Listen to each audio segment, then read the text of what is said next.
Mga idol, dahil masyadong maiksi ang bagong chapter, kaya isinama ko na lang yung last episode, pero kung napanood nyo na yun, skip nyo na lang sa part 61 na makikita sa screen. Salamat.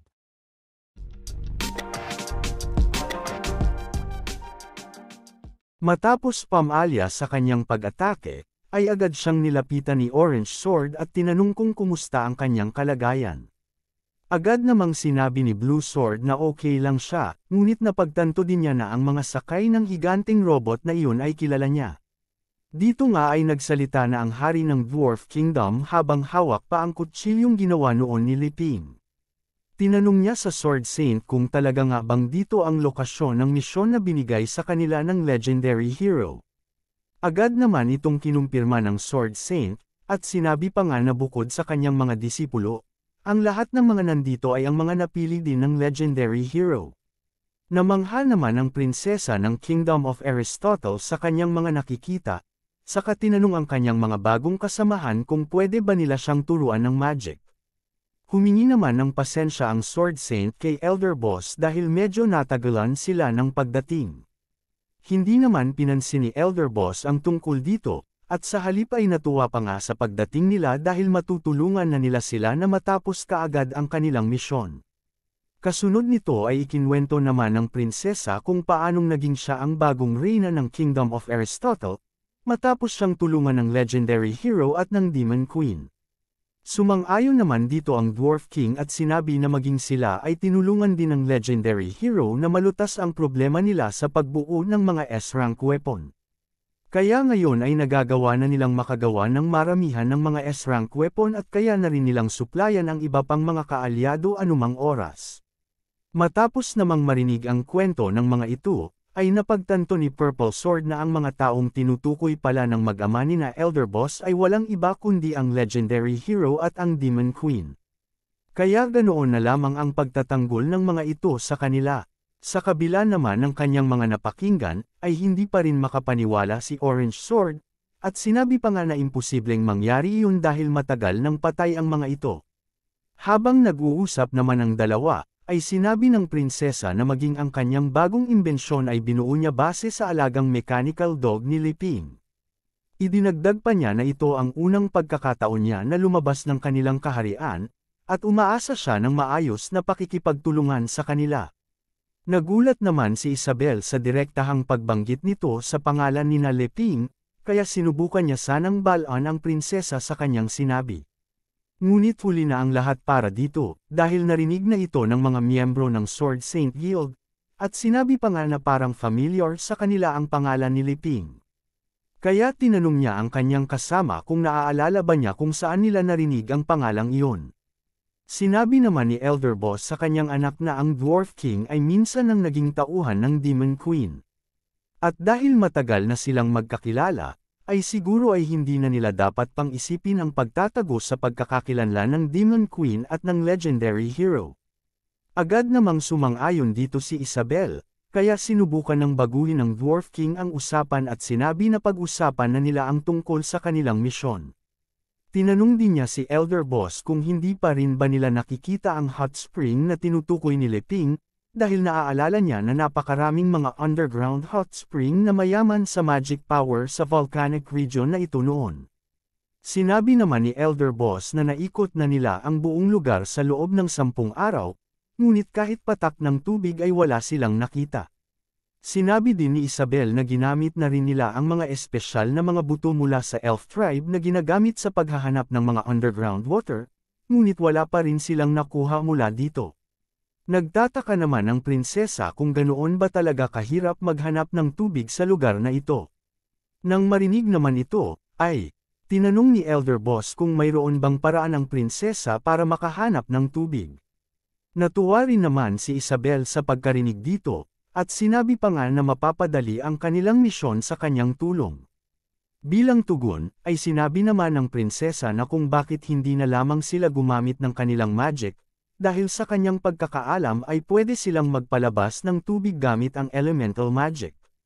Natawa naman ang mga miyembro ng Sword Saint Guild at sinabi na akala nila ay mayroon ng magandang ideya ang prinsesa. Sinabi pa nga ng isa na magaling din palang magpatawa ang prinsesa ng Kingdom of Aristotle. Naguguluhan naman ang prinsesa sa reaksyon nilang ito, at tinanong kung mayroon ba siyang maling sinabi. Pinaliwanag naman ni Annie na kung hindi pa nawawala ang elemental magic, ay magagamit nga nila iyon para magpalabas ng tubig. Sa gayon ay matapos na ang kanilang problema. Nagtataka namang tinanong ng prinsesa kung ano ang ibig niyang sabihin sa paglaho ng elemental magic. Pinaliwanag naman ni Annie na ayon sa mga records, ay mga 400 taon na ang lumipas ng ang mga elemental fairies sa kontinenteng ito ay bigla na lamang naglaho, at walang sinumang nakakaalam kung bakit. Lalo namang naguluhan ng prinsesa sa mga impormasyong ito, kaya humingi siya ng pasensya at sinabi na hindi niya maunawaan kung ano ang ibig niyang sabihin. Kasabay nito, ay naisip din niya na mukhang ang mga libro sa kanilang kaharian ay masyado ng luma, dahil napakarami ng mga nagbago sa panahon ngayon, kaya napakarami pa niyang kailangang matutunan. Samantala, ipinaliwanag naman ni Annie na kapag wala ang blessings mula sa mga elemental fairy, ang elemental magic ay nakalock na sa intermediate level at hindi na maaabot ang high level. Kaya dahil dito, ang pagkawala ng mga fairy, 400 taon na ang nakalipas, ang nagdulot ng magic revolution at pagdevelop ng iba't ibang klase ng magic. Sinabi din niya na ang pinakamalakas na intermediate magic ay ang water magic ball technique, ngunit nangangailangan ito ng pagkuha ng tubig sa kapaligiran para magamit. Kaya sa ganitong klaseng tuyo at mainit na volcanic region, ay hindi nila magagamit ang water ball technique para gumawa ng tubig. Matapos namang marinig ang paliwanag, ay napayuko ang prinsesa at nagpasalamat kay Annie. Kasabay nito, ay naisip din niya na nahihiya siya sa kanyang mga kasama dahil kahit ang mga basic na kaalamang ito tungkol sa magic ay hindi niya alam. Ngunit sinabi din niya sa kanyang sarili na hindi siya susuko at pilit na aabutin ang katayuan ng Demon Queen. Sa kabilang banda, ay nagsuggest naman ng Dwarf King kung bakit hindi na lamang nila idirekta ang tubig mula sa ibang lugar patungo sa lugar na ito. Dahil sa swordsmanship skill ng Sword Saint, ay madali lang para sa kanya na gumawa ng isang kanal na magdadala ng tubig mula sa isang malayong lawa. Agad namang sumagot ang Sword Saint at sinabi na makakaya nga niyang gawin iyon, ngunit hindi niya iyon gagawin. Sa pagkarinig naman nito, ay inisip ng kanyang mga alagad na kaya niya sinabi iyon ay dahil ipinapaubaya niya sa kanilang tatlo ang misyon na iyon. Ngunit naisip naman ni Orange Sword na ang pinakamalapit na lawa sa lugar na ito ay libo-libong milya ang layo, kaya tinanong niya kung paano nila gagawin ang ganoon kaimposibleng bagay. Sumagot naman si Blue Sword at sinabi na hindi rin naman masama kung susubukan muna nila iyon. Pinigilan naman sila ng Sword Saint sa pag-iisip nilang ito at sinabi na nagkakamali sila. Hinimok niya silang pag-isipan itong mabuti, dahil kung gagawin nga niya ang isang malaking kanal patungo dito, ay magdudulot ito ng malaking pagbabago sa kapaligiran, at ang mapupurwisyo ay ang mga nilalang na madadaanan ng pagbabagong ito. At sa kabila ng mga pinsalang may dudulot nito, ang tanging layunin lamang naman nila ay ang gumawa ng isang hot spring sa lugar. Kaya sinabi niya sa kanyang mga kasama na, ganito ba talaga ang gustong mangyari ng legendary hero at ng Demon Queen? Sa pagkarinig naman nito, ay nagulat ang kanyang mga kasamahan at napagtanto na tama nga ang sinabi ng Sword Saint. Dahil dito, ay naisip ni Annie na kung basta na lamang nilang tutuperin ang misyon na ibinigay sa kanila ng legendary hero para lamang makuha ang kanyang papuri, ay makakalimutan naman nila ang orihinal na intensyon nito. Kaya mahuhulog na lamang sila sa kanilang kasakiman at pagdudusahan ang magiging kabayaran nito sa huli. Naisip pa niya na, sa mga mata ni Leping, sila ay sinusukat lamang nito, kung ang ibibigay ba nito sa kanila ay reward o ang kanilang pagkawasak. At ang magiging resulta nito ay nakasalalay sa kanilang magiging mga desisyon sa kanyang misyon na ibinigay. Dahil dito, ay agad na pinuri ni Annie ang Sword Saint at sinabi na tama ang kanyang sinabi sa kanila. Kasabay nito, ay naisip din niya na noong tinulungan siya ni Leping at ni Elizabeth, ay tinulungan nila siya dahil ang kanyang puso ay mabuti, at hindi dahil pinupuri niya sila. Ngunit nitong huli, ay natagpuan niya ang kanyang sarili na nakikipagkumpetensya sa Sword Saint at kina Elder Boss. Mabuti na lamang at nagising siya mula sa paalala ng Sword Saint at naisip ang mas importanteng bagay. Sumang-ayon din naman dito ang Dwarf King at sinabi na tama sila, dahil kung isasakripisyo nila ang buhay ng ibang nilalang para lamang matapos ang kanilang misyon, ay para na rin silang walang ipinagkaiba sa Dark Guild. Pagkasabi naman niya nito, ay nagsalita rin ang prinsesa at sinabi na mayroon siyang suggestion.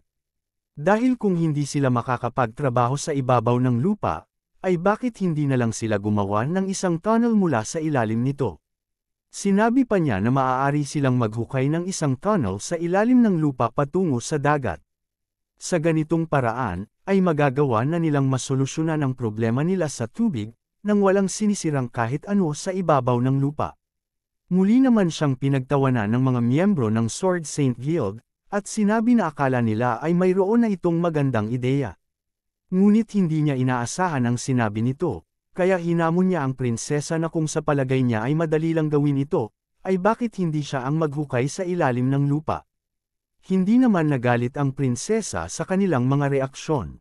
At sa halip, ay buong kumpiyansa pang sinabi na ipaubaya nila sa kanya ang paghuhukay ng tunnel na ito. Kasunod nito, ay itinuro niya ang kanyang malaking robot at sinabi na sa tulong ng kanyang giant soldier, ay kailangan lamang niya ng 7 araw para mahukay ang tunnel na iyon patungo sa dagat. Hindi naman nakapagsalita ang 2 babaeng miyembro ng Sword Saint Guild, kaya sinabi ni Elder Boss na gaya ng kanyang inaasahan, ay nagiging madali ang trabaho kapag madami ang nagtutulungan. Sinabi pa niya na dahil mayroon na silang pagkukunan ng tubig, ay babalik muna siya at ang kanyang anak sa Elf Tribe para kumuha ng mga halaman upang pagandahin ang lugar na ito.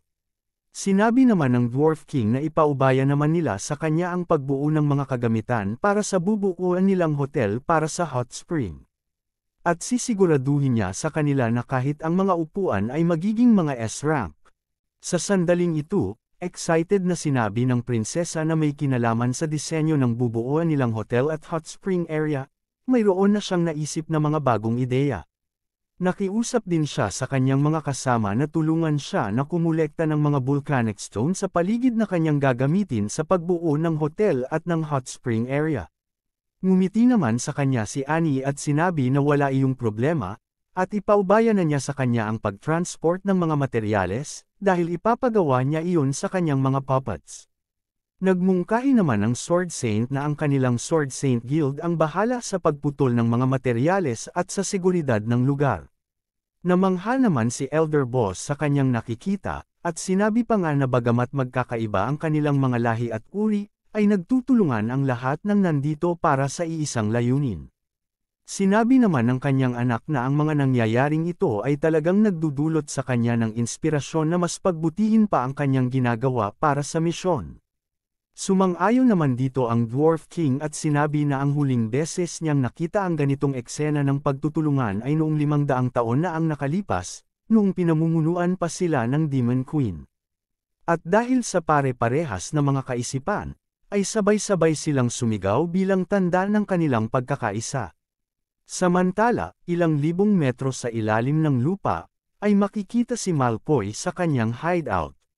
Dito ay naiinis niyang sinabi na nararamdaman niya ang presensya ng Dwarf King, ng Sword Saint, at maging ang isang nilalang na nagtataglay ng Jinji bloodline. Kaya nagtataka niyang tinanong kung ano ang ginagawa ng mga taong ito rito. Napaisip pa nga siya kung talaga nga bang natagpuan na ng mga ito ang kanyang lokasyon. Ngunit sinabi niya sa kanyang sarili na imposible iyon, dahil ginagamit niya ang isolation barrier na binuo mismo sa magic power ng clone ni Elizabeth. Kaya naniniwala siya na imposibleng mahanap siya ng mga ito. Naisip din niya na ang isa sa kanyang mga tauhan, na si Experiment Number 24, ay naglaho na, kaya tinanong niya ang kanyang sarili kung pinagtaksilan na rin ba siya nito. Ngunit dahil sa kanyang kalagayan, ay hindi niya magawang hanapin ito dahil hindi siya makaalis habang iniabsorb niya ang kapangyarihan ng clone ni Elizabeth. Pero sa huli, ay sinabi rin niya na hindi na rin iyon mahalaga. Dahil kapag natapos na niyang maabsorb ang kapangyarihan ng clone, ay gagamitin niya ang mga taong ito para gawing regalo sa kanyang master. Samantala, sa lupain sa paligid ng bahay ni Liping, ay makikita ang ilang malalaking halimaw na umaaligid sa lugar. Kasunod nito, ay biglang ginamit ng halimaw na tinatawag na Ice Ram ang kanyang kakayahan na freezing beam. Agad namang tinamaan nito ang halimaw na tinatawag na Sky Dragon, at habang sumisigaw ito, ay bigla nitong pinuluputan ng Ice Ram, at dahil dito, ay hindi na ito makakilos. Ngunit sa sandaling tatapusin na niya ito, ay bigla namang umulan ng mga bola ng apoy patungo sa kanya. Habang binobomba pa siya nito ng sunod-sunod na atake, ay makikita sa ibabaw nila ang nilalang na tinatawag na Undying Phoenix. Pero bago pa ito makapagdiwang, ay tumama naman dito ang isang attacking na nagpabaon sa kanya sa lupa. Ang nilalang na iyon pala ay ang tinatawag na Lord of Mammoth. Ngunit sa sandali ring iyon, ay nagsagawa naman ng mga hand sign ang isang higanteng polaka at sinimulang puluputan ang elepante ng kanyang dila. Gamit ang kanyang lakas, ay ibinalibag niya ito, na nagpangyaring magpabagsak sa kanya. Sa sandaling iyon, ay sinabi ng polaka sa mga halimaw na tumayo na sila at ipagpatuloy ang kanilang laban. Ngunit bago pa ulit ito magsimula, ay narinig nila ang isang palekpak na sinasabihan silang hindi na rin masama ang kanilang mga pinakita. Agad namang kinabahan ang polaka nang marinig ito, at sa sandaling iyon, ay nakita nga niya ang munting aso na pumapalakpak at sinasabihan siya na mahusay ang kanyang ipinakita, dahil nagawa nitong magamit ang kakayahan ng kanilang master, na tinatawag nitong walking chicken concept. Nagtipon naman sa paligid ng munting aso ang mga higanteng halimaw. Dito ay sinabi ng polaka na matapos mawala ang survival pressure sa kanila, ang mga halimaw sa paligid ng lugar na ito ay naging masyadong tamad, at nagresulta ito ng higit na taba at mga karne na hindi karapat-dapat. Pero sinabi rin niya na simula noong natanggap niya ang feedback mula sa master ng munting aso, ay agad niyang isinaayos ang isang matinding training para sa kanilang lahat, sa gayon ay mapanatili nila ang kanilang pinakamalakas na estado. Hindi naman pinansin ng munting aso ang lahat ng kanyang mga sinabi. At sa halip, ay sinabihan lamang sila na oras na naman para magbayad sila ng kanilang protection fees. Sinabi naman ng higanteng polaka na masyadong seryoso ang kanilang boss Wang Kai, at kaysa tawagin niya itong protection fees, ay mas gusto niya itong tawagin bilang offering sa kasalukuyang creator. Sinabi pa niya na sa malawak na lupain ng Demon Beast Grasslands na ito, ang mga maswerteng napapansin ng creator ay tinatawag nilang chosen ones. Dahil bagamat sila ay nagiging pagkain para sa creator, ang kanila namang mga laman at dugo ay nagiging sustansya para sa creator. Kaya ang kamatayan para sa kanila ay hindi ang katapusan. Dahil pagkatapos nito, ay dadaan sila sa decomposition at reorganization, at magkakaroon din sila ng pagkakataon na mamasdan ang kaayusan sa pagitan ng heaven at earth, na magreresulta naman ng kanilang evolution. At gaya ng isang maliit na isda na naging pagkain noon ng creator, ay nag-evolve ito at naging isang sea dragon. Dito na po nagtatapos ang pinakabagong chapter. Kung nagustuhan ninyo ang episode na ito, paki-comment naman ng heart at paki-like na rin, malaking tulong na yan para sa channel. At kung nagawa na ninyo, maraming salamat sa inyong suporta. Hanggang sa susunod na episode.